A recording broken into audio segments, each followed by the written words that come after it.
नमस्कार, आप देख रहे हैं 5 की बात और 5 की बात में आज सबसे पहले बात बजरंग पुनिया से। बजरंग पुनिया पहली बार पहलवानों के इस मुद्दे पर खुलकर बात कर रहे हैं और एनडीटीवी से उन्होंने बात की है जिसमें बहुत साफ कहा है कि गृह मंत्री अमित शाह से पहलवानों की कोई सेटिंग नहीं हुई है, जैसा कि कहा जा रहा है या आरोप लग रहा है। उनका कहना है कि पहलवानों का आंदोलन चलता रहेगा। गृह मंत्री से मुलाकात में भी उन्होंने बृजभूषण शरण सिंह की गिरफ्तारी का मुद्दा उठाया है। उन्होंने नौकरी ज्वाइन जरूर की है, लेकिन जरूरत पड़ी तो वो आंदोलन के लिए नौकरी छोड़ने को भी तैयार हैं। उनसे ये खास बात की है हमारे सहयोगी सौरभ शुक्ला ने। पहले देखिए ये पूरी बातचीत। कुछ दिनों से या कुछ हफ्तों से सबसे बड़ी खबर है कि देश का नाम विदेश में, पूरे विश्व में सबसे ऊंचा करने वाले पहलवान बृजभूषण शरण सिंह के खिलाफ यौन उत्पीड़न का आरोप लगाते हुए धरने पर थे, प्रदर्शन पर थे। अब उस आंदोलन का क्या हो रहा है? सवाल नंबर 1, आंदोलन आगे कैसे चलेगा? क्या अब लोग ये भी कह रहे हैं कि गृह मंत्री अमित शाह से मुलाकात हो गई है इन पहलवानों की, पीछे से इन लोगों की सेटिंग हो गई है, अब आगे कोई आंदोलन नहीं हो रहा है? अब ये भी आ रहा है कि नहीं, रेलवे की नौकरियां इन्होंने ज्वाइन कर ली हैं, अब प्रदर्शन बस नाम मात्र का रह गया है। तमाम सवाल होंगे जहन में देश के कि अब पहलवान क्या करने वाले हैं। इसका जवाब देंगे बजरंग पुनिया। बजरंग पुनिया पहचान के मोहताज नहीं है। देश का झंडा तमाम बार ओलंपिक से लेकर के वर्ल्ड चैंपियनशिप, कॉमनवेल्थ गेम्स में ऊंचा किया है। बजरंग, तमाम सवालात हैं और एनडीटीवी पर आप एक्सक्लूसिव बात कर रहे हैं। बहुत दिनों बाद आप मीडिया के सामने ऐसे आए हैं। सवाल नंबर 1, पहला सवाल, खबर ये आई, कल आप लोगों ने खंडन भी किया है कि आप लोग रेलवे के एम्प्लॉयज़ भी हैं, साथ में आपने नौकरियां ज्वाइन कर ली हैं और नौकरियां ज्वाइन करने के बाद भारत सरकार की, क्या भारत सरकार के खिलाफ प्रदर्शन करेंगे या प्रदर्शन वापस लेंगे? इस पर थोड़ा क्लैरिफिकेशन दीजिए। देखिए, सबसे पहले तो आंदोलन कोई पीछे नहीं हटा है, आंदोलन लगातार जारी है। हम उसमें रणनीति बना रहे हैं कि आगे कैसे बढ़े। और दूसरी चीज़, कुछ न्यूज़ चैनल ये झूठी खबरें फैला रहे हैं कि भाई खिलाड़ियों ने आंदोलन वापस ले लिया, उनमें आपस में दरार आ गई है, या एक खिलाड़ी का नाम भी लिया है कि भाई उसने अपना नाम वापस ले लिया है, साक्षी मलिक का नाम आया, तो वही बोल रहे हैं। तो मैं आपके माध्यम से उन न्यूज़ चैनलों को यही बोलूँगा कि आपके पास, आप हमारा प्रोटेस्ट दिखा नहीं सकते तो उसका नेगेटिव भी ना दिखाए। ठीक है। तो हम रेल के एम्प्लॉई हैं, कर्मचारी हैं हम रेल के। जब हमारा प्रोटेस्ट उस दिन वहाँ से उठाया गया 28 तारीख के बाद, तो एक दिन जाके साइन करके आए थे क्योंकि हमने छुट्टी दे रखी थी। और छुट्टी देने के बाद वो हमने दोबारा एक दिन गए थे, उससे साइन करके वापस आ गए थे। तो इससे ये तो नहीं कि भैया हमने आंदोलन वापस ले लिया है। अगर जॉब की, अगर रेल भी उसमें बाधा बनेगी तो हमने बोले कि हम सब कुछ दाव पे लगा के चल रहे हैं, हम रेल जॉब भी छोड़ देंगे, कोई इतनी बड़ी चीज़ नहीं है। बजरंग, क्या सरकार की तरफ से आप पर दबाव आया? ये सवाल उठ रहा है, तमाम लोग पूछ रहे हैं कि सरकार की तरफ से आप पर दबाव आया कि नौकरी ज्वाइन करो वरना नौकरी से निकाल देंगे। क्या कुछ ऐसा भी दबाव आया आप लोगों पर? नहीं, सरकार की तरफ से कोई दबाव नहीं आया कि भाई नौकरी से निकाल देंगे, क्योंकि रेल बोल सकती है ये बात, सरकार नहीं बोल सकती। हम रेल के एम्प्लॉय हैं। रेल भी तो सरकार के अंडर आती है भाई। वो खुद नहीं बोलेंगे। हाँ, तो वो रेल के जो कर्मचारी हैं, जो हमारे अधिकारी हैं, वो बोलेंगे। तो हमारे को किसी ने नहीं बोला। ये हमारे को चीज़ बोले कि एक बार आप साइन करके आओ उधर। अच्छा। साइन करके आप वापस प्रोटेस्ट पे आओ, क्योंकि हमने जितने दिन की छुट्टी दे रखी थी वो ख़त्म हो चुकी थी हमारी। तो एक बार ज्वाइन दिखा के हम कि भाई हम हैं बीच में, भाई एक बार हम आए हैं और उसके बाद हम दोबारा नहीं गए हैं। ठीक है। और ये मैंने बताया कि ये इज्जत और मान सम्मान की लड़ाई है। इसमें ना तो किसी अफवाह से डरते हैं हम, ना रेल की जॉब से कि भाई कोई अगर प्रेशर भी देगा तो हम छोड़ देंगे। ठीक है, प्रेशर देगा तो आप छोड़ देंगे, बड़ी बात बोल रहे हैं बजरंग। अब ये जो तमाम लोग हैं, कल से आप सोशल मीडिया, आप मीडिया पे यकीन नहीं, आप बोल रहे हैं कि नेगेटिव दिखाते, लेकिन सोशल मीडिया में तमाम आप लोग के समर्थक हैं। ये भी बात उठ करके आ रही है सामने कि आप लोग गृह मंत्री से रात में मिले, शनिवार को मिले? जी मिले थे, खिलाड़ी मिले, कोचेज भी थे, मिले थे, इसकी पुष्टि कर रहे हैं आप।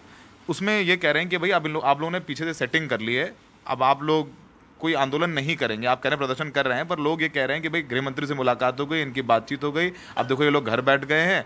तमाम जो लोग हैं प्रदर्शन कर रहे हैं कि आप देख लीजिए, आप लोग तो ऐसे ही कर रहे थे, इन्होंने सेटिंग कर ली, पीछे सारी बात बन गई है, अब कुछ नहीं होने वाला। कोई सेटिंग नहीं है। और जो सरकार की जो बातें थी, नहीं तो खिलाड़ी सहमत है उस चीज़ से।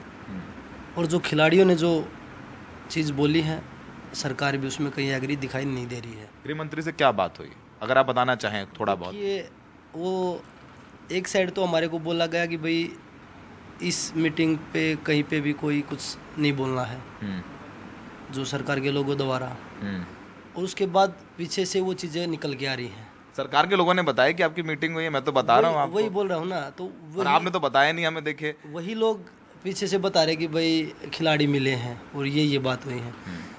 तो हमने यही कि भाई हम गृह मंत्री जी से मिले हैं, हमने यही बात रखी कि भाई उनको अरेस्ट क्यों नहीं किया गया अभी तक, उनका बचाव हो रहा है अभी तक, ऐसे केस हिंदुस्तान में पहली बार हुआ है। तो हमने तमाम चीज़ें बताई उनको, तो बोले कि हम बात कर रहे हैं और इस पे ज़रूर एक्शन होगा। तो उन्होंने हमें आश्वासन दिया, लेकिन इसका मतलब ये नहीं कि भाई बातचीत से, अगर हम बातचीत किसी भी आदमी से नहीं करेंगे, गवर्नमेंट से नहीं करेंगे, तो उसका सोल्यूशन कैसे निकलेगा? गृह मंत्री के अंडर दिल्ली पुलिस है, आप मिले, सही किया आपने। तो वो चीज़ें अलग हैं और प्रोटेस्ट अलग है। लेकिन ये नहीं कि हमने प्रोटेस्ट से पीछे कदम ले लिए हैं। अगर हम उस चीज़ से सहमत नहीं हैं तो हमारा प्रोटेस्ट जारी है, और जल्दी ही, मैंने उस दिन पंचायत में भी यही बोला था कि हम कोई रणनीति बना के ज़रूर आप लोगों तक को बताएंगे 2-4 दिन में कि भाई हम क्या आगे कर रहे हैं। तो सर ये बताइए कि लोग ये कह रहे हैं कि आप मिले गृह मंत्री से, अच्छा क्या मिले, और मिलना चाहिए, जाहिर सी बात है, देश के गृह मंत्री हैं, दिल्ली पुलिस इनके अंडर है, और बातचीत की कोई रास्ता निकलता है, बढ़िया है कि आप लोग भी मैट पे वापस आए, देश के लिए मेडल लाएं। लेकिन ये बात हो रही है कि आप लोग फिर रात में क्यों मिले और फिर इस मीटिंग को इतना गुप्त क्यों रखा गया, इस पर सवाल उठ रहा है। देखिए, वो तो गवर्नमेंट के लोग ही बता सकते हैं, और जब वो उनके पास समय हुआ तभी मिल सकते हैं। ये तो नहीं है कि भाई हम तो प्रोटेस्ट पे बैठे, हम तो 24 घंटे इसी चीज़ में लग रहे हैं। हम तो जब गृह मंत्री जी बोलेंगे तभी मिल सकते हैं, क्योंकि उनका समय होना ज़रूरी है। भाई देश के गृह मंत्री हैं, बहुत सारी चीज़ें उनके कार्यकाल में चल रही हैं। उनके एक यही मुद्दा नहीं है कि भाई खिलाड़ियों का प्रोटेस्ट ही उनका मुद्दा हो, तो और भी देश के बहुत सारे मुद्दे हैं जिन पे वो काम कर रहे हैं। तो उनका जो टाइम होता है, फ्री टाइम होता है, उसी हिसाब से वो मिल सकते हैं। ठीक है बजरंग, एक खबर अब ये भी आ रही है सामने कि जो नाबालिग लड़की जिसने यौन उत्पीड़न की कंप्लेंट दी थी, उसने अपने बयान बदले हैं जाके कोर्ट में। पहले 164 में उनके मजिस्ट्रेट के सामने बयान हुआ, फिर उन्होंने अपने बयान बदल दिए हैं, या एक तरीके से कह लीजिए जो उनके आरोप है उससे उनसे वो पीछे हट गई हैं। इस पर क्या आपकी बात हो गई उनके परिवार से, या आप लोगों के साथ में ही? जाहिर सी बात है कि सब आप लोग साथ में हैं, और वो भी एक महिला खिलाड़ी हैं, पहलवान है, उस पर क्या कहना है? उस पर क्या आपके पास कोई जानकारी है कि वो वाकई पीछे हटी है नाबालिग महिला पहलवान? देखिए, सोर्सेज ही चल रहे हैं, सूत्र, हाँ, सोर्सेज ही चल रहे, सूत्र ही चल रहे हैं। अब ये बताइए कि देश उन सूत्रों पे भरोसा करे या उनके फादर के जो बयान आए हैं उन पे भरोसा करे। उनके फादर से आपसे भी बात हुई होगी जी, तो बोल रहे कि हमने कोई भी कंप्लेंट वापस नहीं ली है, नहीं हमने कोई बयान चेंज किए हैं। तो हमारी भी बात हुई है, तो वो हमें भी वही यही बोल रहे हैं। तो हमें समझ में नहीं आ रहा ये सूत्र आते कहाँ से हैं और ये खबर चलती कहाँ से है। पूरा देश ये सोचना चाहिए कि भाई उसके फादर पे हमें भरोसा करना चाहिए या सूत्रों पे हमें भरोसा करना चाहिए। तो आप कह रहे हैं कि उनके फादर जो कह रहे हैं वो बिल्कुल सारे, जो ये बात आ रही है कि उन्होंने बयान बदले नाबालिग लड़की ने, वो गलत है? ये तो न्यूज़पेपर में भी आई है और हमारी बात हुई, उन्होंने मना किया है। उन्होंने मना किया बिल्कुल, कि भाई जैसे हम लड़ाई में शुरुआत में थे ऐसे ही अब खड़े हैं। बजरंग, अब आगे क्या? आज राकेश टिकैत साहब का बयान आया है, उन्होंने कहा है कि आप लोगों से बातचीत के बाद तय हुआ कि 9 तारीख को जो जंतर मंतर जाने का आह्वान था, कूच करना था, वो अब नहीं हो रहा है, उसको आगे के लिए स्थगित कर दिया गया, और ये भी कहा है कि जब पहलवान कहेंगे हम उनके साथ आएंगे। अब आगे क्या? देश ये भी जानना चाहता है, लोग ये भी जानना चाहते हैं, आपके समर्थक भी और आपके विरोधी भी, कि आप अब आगे करेंगे क्या? आप जंतर मंतर पर बैठने नहीं दिया जाएगा, सरकार ने आपको कह दिया है, दिल्ली पुलिस ने कह दिया है। हरिद्वार में आप मेडल अपने प्रवाहित करने गए थे, वहाँ भी जाहिर सी बात है आप लोगों के लिए बहुत भावुक पल था वो, हम सब ने देखा। वहाँ पे भी आप रुके, फिर 5 दिन का अल्टीमेटम, फिर 7 दिन का। आगे आपका आंदोलन कैसे जाएगा? देखिए, प्रोटेस्ट के लिए तो कोई रोक नहीं सकता, क्योंकि वो जगह प्रोटेस्ट के लिए है और हम भी इस देश के नागरिक हैं। कि दिल्ली पुलिस मना कर देगी तो वो प्रोटेस्ट नहीं हो सकता, तो वो कोर्ट के थ्रू भी हो सकता है। लेकिन जल्द ही 1-2 दिन में ही आप लोगों को ज़रूर बता दिया जाएगा कि हमारी रणनीति क्या है। पर एक चीज़ श्योर है, मैं आपको 100% इसका आश्वासन देता हूं कि हम पीछे नहीं हटे। आप लोगों ने मेडल प्रवाहित करने का फैसला क्यों लिया? मतलब वो कितना, वो तो सबसे बड़ी चीज़ है, आपने पूरी ज़िंदगी बचपन से लेकर के आपने उतनी मेहनत करके मेडल कमाए, और मेडल आप प्रवाहित करने के उस पर आपकी आलोचना भी कर दी, लोगों ने कहा कि ये तो देश के मेडल हैं और आप कैसे कर सकते हैं। अच्छा, ये भी कहा गया कि आपको तो कितना पैसा मिला जब आप जीत करके आए, आपको घर मिला, आपको कोचेस दिए गए, आपको पैसा दिया गया, आप वो भी क्यों नहीं वापस करते, वो भी प्रवाहित नहीं करते, ये भी आप पर आरोप लगा। देखिए, सबसे पहले तो मैं लोगों की बता देता हूँ। जैसे विजेंद्र भाई ने बताया था कि इनको ये ही नहीं पता ओलंपिक चीज़ क्या होती है। हमारे देश में आज तक कितने सांसद बने हैं, एमपी में मेंबर ऑफ पार्लियामेंट कितने बने हैं, कई हज़ार बन रहे हैं। ओलंपिक मेडल कितने हैं? सिर्फ 21 मेडल है इंडिविजुअल, 21 मेडल इंडिविजुअल हैं। उसके बाद भी हमारे देश में ओलंपिक मेडल की कोई रिस्पेक्ट नहीं है। अगर रिस्पेक्ट होती तो आज ये दिन हमें नहीं देखना पड़ता कि हम गंगा में अपने मेडलों को प्रभावित करें। और वो मेडल हमारे लिए सब कुछ है, क्योंकि एक खिलाड़ी का सपना होता है कि ओलंपिक मेडल या वर्ल्ड चैम्पियनशिप, देश के लिए मेडल जीतना भी। और उस मेडल को साक्षी मलिक इकलौती महिला है रेसलिंग की जिन्होंने ओलंपिक मेडल जीता है, वो अपना मेडल प्रभावित करने के लिए जारी है। तो कितने दुख की बात है। और हमारे लिए आज लाइफ में मेडल से बढ़ के कुछ भी नहीं है। हमने ये कदम इसलिए उठाया क्योंकि इस देश में जब जिनकी इज्जत और मान सम्मान की लड़ाई हम लड़ रहे हैं, और उनकी इज्जत और मान सम्मान की लड़ाई में उन्हें ही रोंदा जा रहा है दोबारा से, तो मुझे लगता है कि हमने किस लिए वो मेडल जीते थे, किस देश में हम जी रहे हैं कि भाई हमने देश के लिए मेडल जीते और देश बोल रहा है कि भाई ये देश के मेडल हैं। अगर हम ये कदम उठा भी देते, हमने उठाया था, लोगों ने रोक दिया, अगर उठा देते तो इसमें मुझे लगता है कि भाई हमारे देश में ये कारनामा एक यूएसए में हुआ था, मोहम्मद अली ने किया था। जब भी यही चीज़ें थी कि भाई उनकी इज्जत और मान सम्मान की लड़ाई थी। और दूसरी चीज़ भी आज इज्जत और मान सम्मान की लड़ाई में, बहनों की इज्जत और बेटियों की इज्जत और मान सम्मान की लड़ाई में ये चीज़ें दोबारा होने जा रही थी। तो इतिहास में एक काला दिन भी लिखा जाता कि भाई इंडिया में, हिंदुस्तान में बहन बेटियों की इज्जत और मान सम्मान की लड़ाई में बहन बेटियों ने, खिलाड़ियों ने अपने मेडल प्रभावित कर दिए।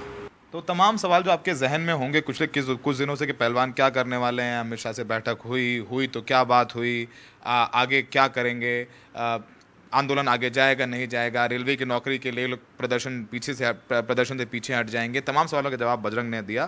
तो फिलहाल बजरंग का यही कहना है कि आंदोलन तब तक जारी रहेगा जब तक इनको न्याय नहीं मिल जाएगा। नौकरी छोड़ने के लिए भी तैयार हैं और आगे जितना लड़ाई लड़नी होगी लड़ने की बात ये लोग कर रहे हैं। सहयोगी सुशील राठी के साथ सौरभ शुक्ला, एनडीटीवी इंडिया। तो पहलवान बजरंग पुनिया ये साफ कह रहे हैं कि लड़ाई जारी रहेगी और आगे के 1-2 दिनों में इस बात को बताएंगे कि आगे की रणनीति क्या है। लेकिन ये बात भी वो साफ कर रहे हैं कि गृह मंत्री से मुलाकात में किसी तरह की कोई सेटिंग नहीं हुई है, जैसा आरोप लग रहा है कई तरफ से। अपने विरोधियों को भी ये कह रहे हैं कि जो आंदोलन है पहलवानों का वो जारी रहेगा, उससे बिल्कुल नहीं रोका जा सकता। लेकिन इस पूरी बातचीत का एक दूसरा पक्ष भी है। ये सवाल बार बार उठ रहा है कि दिल्ली पुलिस बृजभूषण शरण सिंह के खिलाफ आरोपों की जो जांच है वो किस तरह से कर रही है। एनडीटीवी को सूत्रों से मिली जानकारी के मुताबिक उनसे पूछताछ हो चुकी है, 2 बार पूछताछ हुई है। दिल्ली पुलिस ने गोंडा जाकर भी अलग से और लोगों से भी पूछताछ की है। आरोपों के समय मौजूद हर शख्स का बयान भी लिया गया है। 200 से ज्यादा लोगों के बयान दर्ज किए जा चुके हैं, जिनमें कोच भी हैं, अधिकारी, पहलवान, तमाम लोग इसमें शामिल हैं। तो बृजभूषण शरण सिंह का जो पक्ष है वो कुछ और कहानी कह रहा है, लेकिन ये पूरा मामला जो है वो काफी उलझा हुआ है। बहुत सारी जानकारियां अलग अलग सोर्सेज से आ रही हैं। मेरे साथ स्टूडियो में मेरे साथ सहयोगी अखिलेश शर्मा मौजूद हैं। अखिलेश, आपने सुना बजरंग पुनिया की बातचीत। अब बृजभूषण शरण सिंह से जो पूछताछ हुई है उसके बारे में आपके पास क्या जानकारियां हैं कि पूछताछ कहाँ हुई, कितनी बार हुई, क्या बातें इसमें सामने आ पाई हैं? देखिए नगमा, बार बार यही कहा जा रहा है कि पहलवानों को जांच पूरी होने का इंतजार करना चाहिए। यही बात जो है कही गई थी और जो अमित शाह की मीटिंग की बात बार बार बजरंग पुनिया से भी पूछी गई तो उन्होंने भी इसी बात को कहा है कि भाई कानून जो है वो अपना काम करेगा, कानून को अपना काम करने देना चाहिए, यही बात आई थी। और फिर यह भी सवाल पूछा गया कि आखिर दिल्ली पुलिस क्या कर रही है, किस तरह की जांच कर रही है, उसकी जांच जो है ऑथेंटिक है या नहीं, इस पर भी सवाल उठाए गए। तो जो हमें सूत्रों के हवाले से जानकारी मिली है, आपको बता दें कि बृजभूषण शरण सिंह, जिनके ऊपर तमाम आरोप लगाए गए हैं महिला पहलवानों की ओर से, 2 बार उनसे पूछताछ की है दिल्ली पुलिस ने, और दोनों ही बार वो खुद वहां गए हैं और 6-6 घंटे जो है 2 बार यानी जो पूछताछ हुई 6-6 घंटे तक चली है। इसमें तमाम जो आरोप लगाए गए, जो घटनाओं का ब्यौरा दिया गया, उनके बारे में विस्तार से ब्रजभूषण शरण सिंह से पूछा गया। और इसके साथ साथ जैसा कि आपने ये भी देखा होगा कि एक जो दिल्ली पुलिस की SIT की टीम थी वो गोंडा गई 2 दिन पहले और वहां पर भी उसने कई लोगों से पूछताछ की है। उसके पीछे का बैकग्राउंड ये है कि एक पहलवान ने ये आरोप लगाया था कि 16 और 17 अक्टूबर 2017 को दिल्ली में जो निवास है वहां पर ब्रजभूषण शरण सिंह ने उनके साथ बदतमीजी की और यौन दुर्व्यवहार करने का प्रयास किया।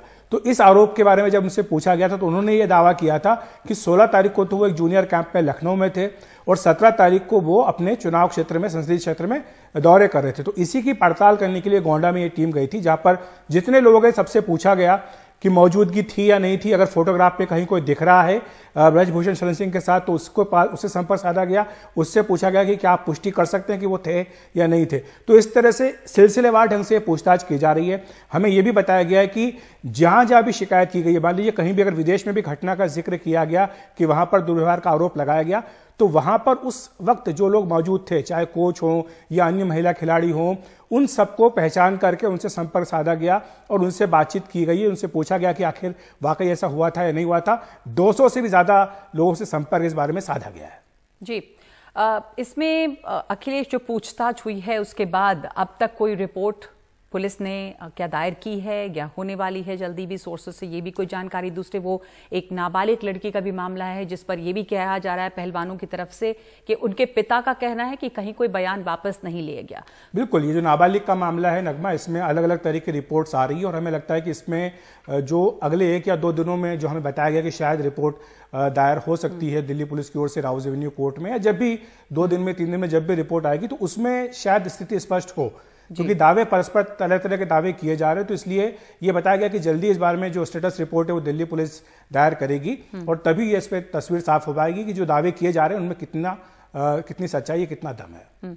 और इसमें एक तो उनकी एलिबाई है, 16-17 तारीख क्या बता रहे हैं कि वो वहां मौजूद नहीं थे जिन दिनों का आरोप है उनके ऊपर की छेड़छाड़ की, और दूसरी जो और महिला पहलवान है उनकी शिकायतों के बारे में भी जांच पड़ताल। हर महिला पहलवान की जो शिकायत की गई है उसके हर केस का अलग अलग, जैसे मैंने कहा है कि आइडेंटिफाई करके, फुटेज निकाल करके, फोटोग्राफ्स निकाल करके, जो लोग फोटो में दिखाई दे रहे हैं या जो रिपोर्ट्स हैं, क्योंकि ये तो सरकारी दौरे होते हैं, सरकार की इनमें अप्रूवल होता है, तो जो लोग गए हैं उनकी टीम जो है, जो साथ में शामिल थे, जो मौजूद थे उस वक्त, उनसे भी पूछ करके कोलैबोरेट करने का प्रयास किया जा रहा है कि जो दावा किया गया, जो आरोप लगाया गया वो और ये जो पक्ष इनका है, इनमें आखिर में सच्चाई क्या है। तो ये एक बहुत सिलसिलेवार ढंग से बहुत ही गहन जांच पड़ताल हुई। इसमें 2 बार ब्रजभूषण शरण सिंह से भी पूछताछ हो चुकी है।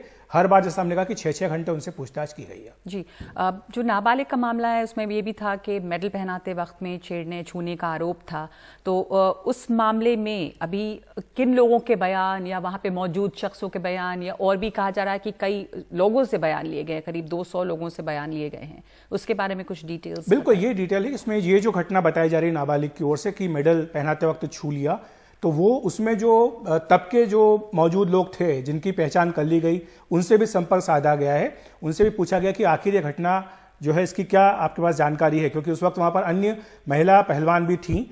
ये जब पुरस्कार वितरण समारोह हो रहा था तो ब्रजभूषण शरण सिंह के साथ और भी अधिकारी थे और उस तरह दूसरी कई सारी महिला पहलवान भी थी, तो उनसे इस पूरे घटना के बारे में जानकारी ली जा रही है। वैसे एक पहलवान जो उसने कहा था कि कजाकिस्तान में उनके साथ दुर्व्यवहार हुआ था, तो वहां पर उस डेलीगेशन में कौन लोग थे, कौन कौन सी महिला पहलवान थी, सबसे संपर्क साधा गया है। मध्य प्रदेश, छत्तीसगढ़, अन्य राज्यों की भी जो महिला पहलवान थी उनसे संपर्क साधा गया है। उनसे भी उनका भी वर्जन लिया गया कि आखिर आपने क्या देखा, आपके सामने क्या हुआ था। तो इसीलिए जैसे कि दिल्ली पुलिस बार बार ये कह रही थी कि ये चूंकि जांच का दायरा बहुत विस्तृत है, घटनाएं जो है वो बहुत पहले की बताई गई। जैसे 2017 का मामला है, आज हम 2023 में बैठे हुए, तो 6 साल पहले जो घटना हुई उसके बारे में जानकारी एकत्र करना, जाहिर सी बात है कि इसमें थोड़ा समय दिल्ली पुलिस को लग रहा है। और ये बात सूत्रों के हवाले से कही गई है कि बहुत गहन विस्तार से जांच की गई है और इसके बाद अब जल्दी ही रिपोर्ट जो है कोर्ट के सामने रखी जाएगी। जी, तो स्टेटस रिपोर्ट जो है वो दायर होगी। शुक्रिया आपका अखिलेश इस पूरी जानकारी के लिए। तो इस पूरे मामले के कई पहलू हैं, दो पहलू जो मुख्य इनमें लोग हैं उनको आपके सामने लाने की हमने कोशिश की। आपने सुना बजरंग पुनिया इस पर क्या कह रहे हैं,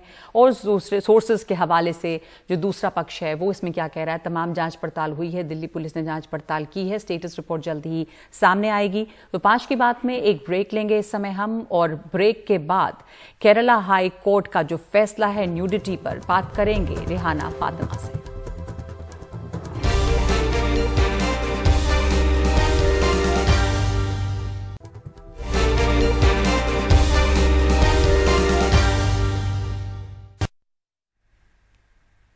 केरल हाई कोर्ट ने आज एक बहुत ही महत्वपूर्ण फैसला दिया है। नग्नता और अश्लीलता में फर्क पर केरल हाई कोर्ट ने फैसला दिया। फैसला एक दिन पहले आया है। अर्धनग्न शरीर पर पेंटिंग के मामले में रेहाना फातिमा को बरी किया गया है।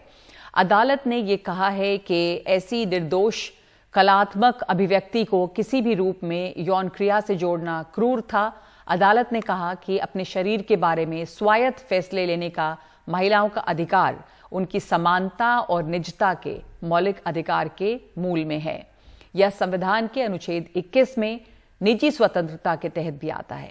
कोर्ट ने कहा कि महिलाओं को अपने शरीर तथा जीवन के संबंध में फैसले लेने के कारण परेशान किया जाता है, उनके साथ भेदभाव होता है, उन्हें अलग थलग किया जाता है और दंडित किया जाता है। अदालत ने आगे कहा है कि कुछ लोग ऐसे भी हैं जो महिलाओं की न्यूडिटी को कलंक मानते हैं।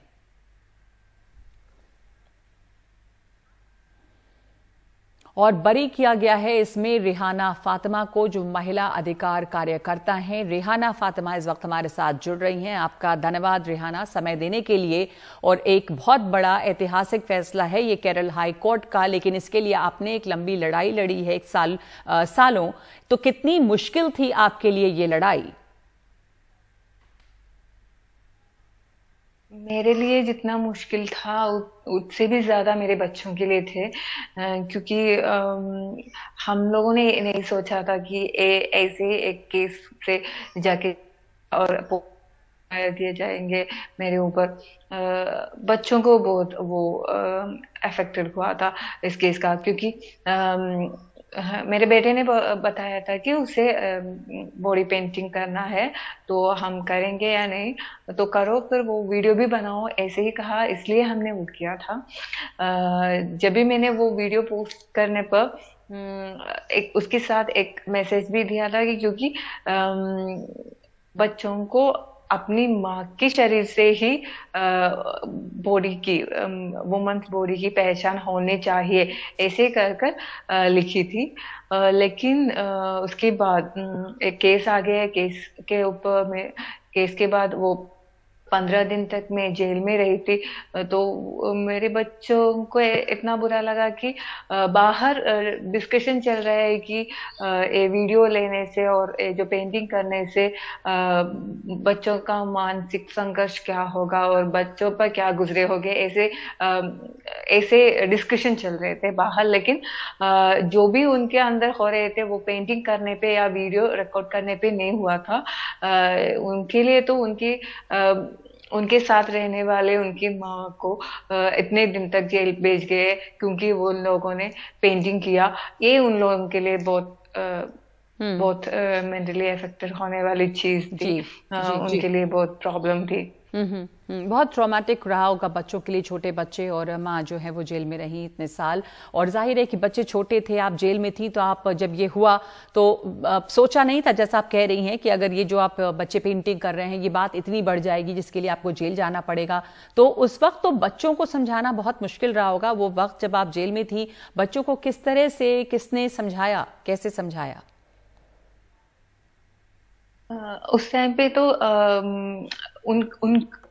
वो टाइम पे उन्हें समझा नहीं पाए थी क्योंकि सीधे जेल में थी ना। जेल से वापस आके आने तक तो मेरे जो एक्स हस्बैंड थे, पार्टनर, उनके मम्मी पापा घर पे थे और मेरे भी माँ घर पे थे। बच्चों की नाना और दादा दादी और नानी थी घर पे, तो उन लोगों ने संभाला बच्चों को। जो भी हुआ मम्मा आके कहेंगे इतना प्रॉब्लम नहीं है, बच्चों को संभाला। और वापस आने पर, वो टाइम पे तो कोरोना चल रहा था, इसलिए कोई भी कम्युनिकेशन भी नहीं हो पा रहे थे इतने दिन। तो वापस जेल से वापस आके बहुत दिन लगे थे कि समझाने में, क्योंकि मैंने और बच्चों ने जो भी किया कुछ गलत नहीं किया। बच्चे ने पेंटिंग किया, ठीक है, वो हमने वीडियो बनाया और वीडियो के साथ मैसेज भी दिया है दुनिया को। लेकिन जो दुनिया ये नहीं समझ पा रहे, वो वीडियो देख के वो सोच रहे हैं कि इसमें अश्लीलता है और न्यूडिटी है, सेक्सुअल एक्सप्लॉयटेशन है, ऐसे सोच रहे हैं। वो उनकी सोच का प्रॉब्लम है। हमने कुछ गलत नहीं किया, वो हम साबित करेंगे। इसके लिए हमारे कानून है यहाँ पे, हम उसका कानून से वो सबूत करेंगे कि हमने कुछ गलत नहीं किया। तो अब 3 साल के बाद अभी साबित कर चुकी हूँ कि जो भी मैंने किया गलत नहीं है, जो भी मैंने मैसेज दिए थे वो ठीक है। उस टाइम पे तो मेरे बच्चे, वो बेटा वो 12 इयर्स का था और बेटी जो है 8 साल की थी। तो अभी इस ऑर्डर आने पर वो लोग बहुत खुश है, क्योंकि 1 by 1 जो भी केसेस मेरे ऊपर आ रहे हैं, तो एक एक कर निकाल सब सॉल्व करेंगे और वापस हम फ्री एंड हैप्पी होंगे, ऐसे सोच रहे वो। बिल्कुल, आपने सही कहा कि समस्या उस वीडियो में नहीं थी, लेकिन समाज की या दुनिया की सोच में समस्या थी, और ख़ास करके बच्चों के जहन में ये समझाना कि न्यूडिटी को अश्लीलता से हर बार नहीं जोड़ा जा सकता।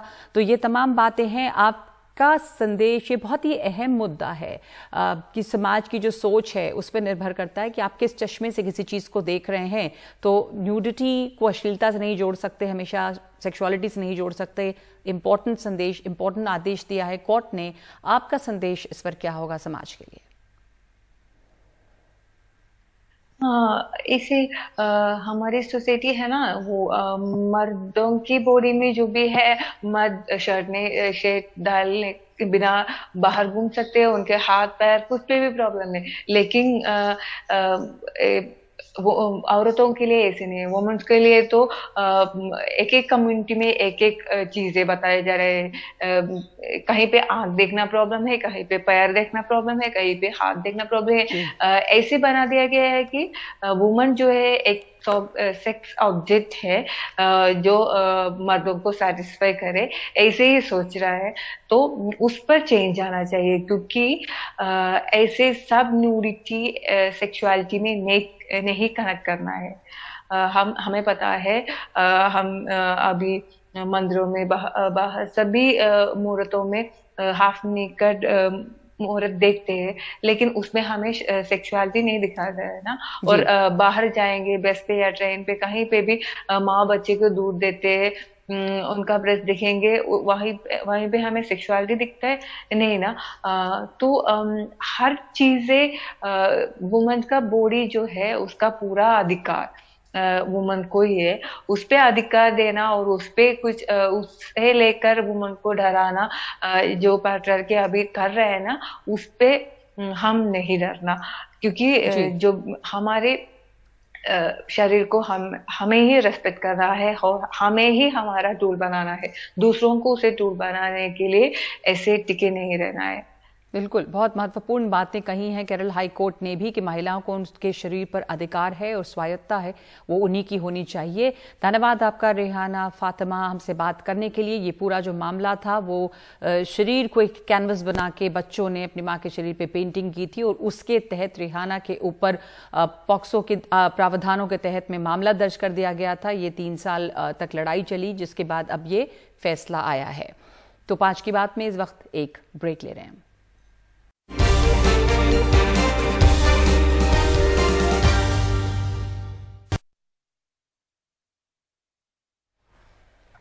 पूर्वी भारत के कई राज्य हीट वेव की चपेट में हैं। मौसम विभाग ने हीट वेव की वजह से बिहार और पश्चिम बंगाल में ऑरेंज अलर्ट जारी किया है। इन दोनों राज्यों में नेशनल डिजास्टर मैनेजमेंट अथॉरिटी की गाइडलाइंस के मुताबिक आम लोगों को घर से बाहर धूप में कम निकलने की एडवाइजरी जारी की गई है।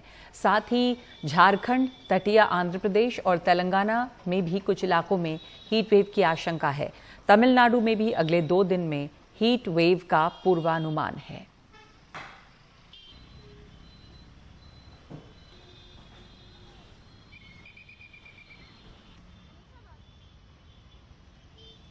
बिहार, झारखंड और वेस्ट बंगाल में जहां कंटिन्यूस हीट वेव प्रिवेल कर रही है, तो हमारा आने वाले 4-5 दिनों का यही अनुमान है। इन राज्यों में हीट वेव चलता रहेगा और स्पेसिफिकली बिहार की बात करें, वहां heat wave to severe heat wave, तो ये कंडीशन बनी हुई है यहाँ पे। इसके लिए हमने ऑरेंज अलर्ट दे रखा है। सिमिलरली अगर आप वेस्ट बंगाल की बात करें, वहां पे ह्यूमिडिटी भी हाई है और continuous heat wave conditions prevail कर रही हैं, तो उसके लिए भी हमने ऑरेंज अलर्ट दे रखा है।